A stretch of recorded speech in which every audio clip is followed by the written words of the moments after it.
अरहम की मम्मा टेबल पर नाश्ता रखते हुए साथ साथ कहती जाती हैं कि बेटा मेरा मैजिक याद रखना, नरम लहजे में बात किया करो, दूसरों की मदद की कोशिश करो और उस्ताद का एहतराम करो।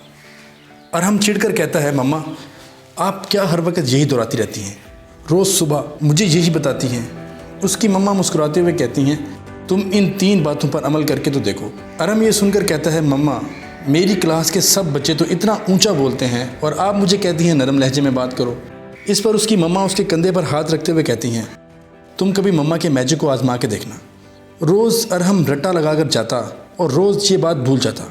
मम्मा भी बिला नागा नाश्ते की मेज़ पर अपने मैजिक वर्ड्स दोहराती रहती और हर रोज़ अरहम की वही रट, ऐसा नहीं होता मम्मा। एक दिन ब्रेक के दौरान ग्राउंड में लड़कों का एक ग्रुप एक लड़के पर फिक्रे कस रहा होता है। वो लड़का छोटा होने की वजह से डरा हुआ होता है, मगर बड़े लड़के उसे मुसलसल तंग किए जा रहे होते हैं। लड़के का डरना उन्हें मज़ा दे रहा होता है। अरहम करीब ही बैठा अपने दोस्तों के साथ लंच कर रहा होता है।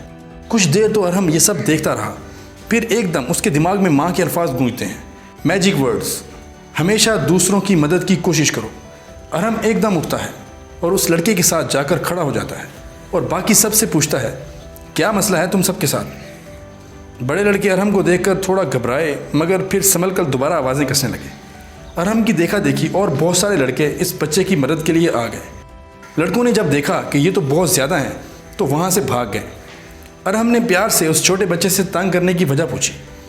उस बच्चे ने बताया कि वो तो लंच कर रहा था, उन लड़कों ने उसका लंच बॉक्स उससे छीन लिया। जब उसने वापस लेना चाहा तो वो तंग करने लगे। अरहम ने अपना लंच बॉक्स देखा, आधा सैंडविच अभी बाकी था। उसने वो देते हुए कहा, तुम ये खा लो। बच्चा लेने से हिचकिचाया, मगर अरहम के इसरार पर उसने शुक्रिया कहकर रख लिया। बच्चे की आंखों में तशक्कुर का एहसास था, जिससे अरहम को बहुत खुशी हुई और वो इस पहले मैजिक वर्ड दूसरों की मदद की कोशिश करो का कायल हो गया। अरहम ने बच्चे से कहा कि आप सैंडविच खा लो, फिर मैं आपको क्लास में छोड़ आता हूँ। ये ना हो कि वो बच्चे फिर आपको तंग करें। अरहम को अपनी क्लास में पहुँचने में ज़रा देर हो गई। सर अहमद लेक्चर शुरू कर चुके थे। जैसे ही अरहम ने क्लास में दाखिल होना चाहा, सर अहमद ने अपनी कलाई पर बंधी घड़ी देखी और बगैर कुछ सुने अरहम को क्लास से बाहर रहने को कहा। अरहम खामोशी से बाहर खड़ा हो जाता है।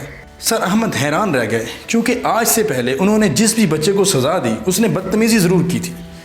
पीरियड ख़त्म होने के बाद सर अहमद क्लास से बाहर निकले तो उनका ख्याल था कि अरहम भी बाकी लड़कों की तरह बाहर खड़ा होने की बजाय ग्राउंड में भाग गया होगा। इसके बरक्स अरहम तो वहाँ ही खड़ा था जहाँ उसे खड़ा किया गया था, और उसके पास एक बच्चा खड़ा होता है जो अरहम से कुछ कह रहा होता है। जैसे ही बच्चे ने सर अहमद को देखा वो वहाँ से भाग जाता है। सर अहमद ने अरहम को अपने ऑफिस में आने का कहा और देर से आने की वजह पूछी। अरहम ने सारा वाक़या सुना दिया। सर अहमद अगला सवाल करते हैं कि स्कूल के ज़्यादातर बच्चे या तो बात नहीं सुनते या जब सज़ा दो वहाँ से भाग जाते हैं, मगर तुमने ऐसा कुछ भी नहीं किया। क्या मैं वजह जान सकता हूँ, आखिर क्यों? इस सवाल के जवाब में अरहम अपनी मम्मा के तीसरे मैजिक यानी हमेशा उस्ताद का एहतराम करो के बारे में बताता है कि किस तरह उसकी अम्मी उसे रोज़ ये बातें याद दिलाती है। सर अहमद मुतासर हुए बिना ना रह सके और मुस्कुरा कर कहते हैं, आपकी मम्मा बहुत अजीम हैं, उन्हें मेरा सलाम पेश करना और पेरेंट्स टीचर मीटिंग में मुझसे ज़रूर मिलवाना।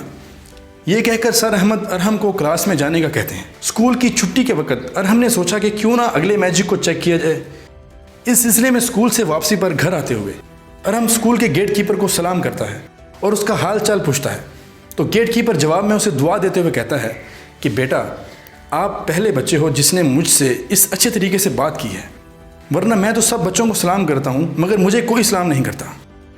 आज अरहम घर जाते हुए बहुत खुश हो रहा था, क्योंकि उसने मम्मा के सारे मैजिक आजमाए थे और उसने अपनी मम्मा के लिए चॉकलेट खरीदी ताकि उनको ये बता सके कि आप जो बातें रोज़ बताती थी वो सब सच साबित हुई हैं।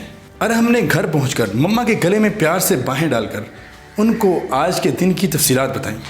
ये सब सुनकर उसकी मम्मा बेहद खुश हुई, अरहम को गले लगाकर प्यार किया और साथ ही साथ उसे ये ताकीद भी की कि अब अरहम का ये फ़र्ज़ है कि वो मैजिक अपने दोस्तों को भी बताए और कोशिश करे कि सब इस पर अमल करें और इस मैजिक को आगे भी पहुंचाएं। तो दोस्तों, कैसा लगा आपको ये मैजिक? अगर आपको हमारी वीडियो पसंद आई है तो हमारी हौसला अफजाई के लिए इसे लाइक ज़रूर कीजिएगा, और अगर आपने अभी तक हमारे चैनल को सब्सक्राइब नहीं किया तो तालीम और तरबियत पर मबनी इस तरह की मज़ीद वीडियोज़ देखने के लिए हमारे चैनल को सब्सक्राइब करके साथ वाला बेल आइकन का बटन दबाना मत भूलिएगा और कमेंट सेक्शन में आकर अपनी राय ज़रूर दीजिएगा। अल्लाह हाफिज़।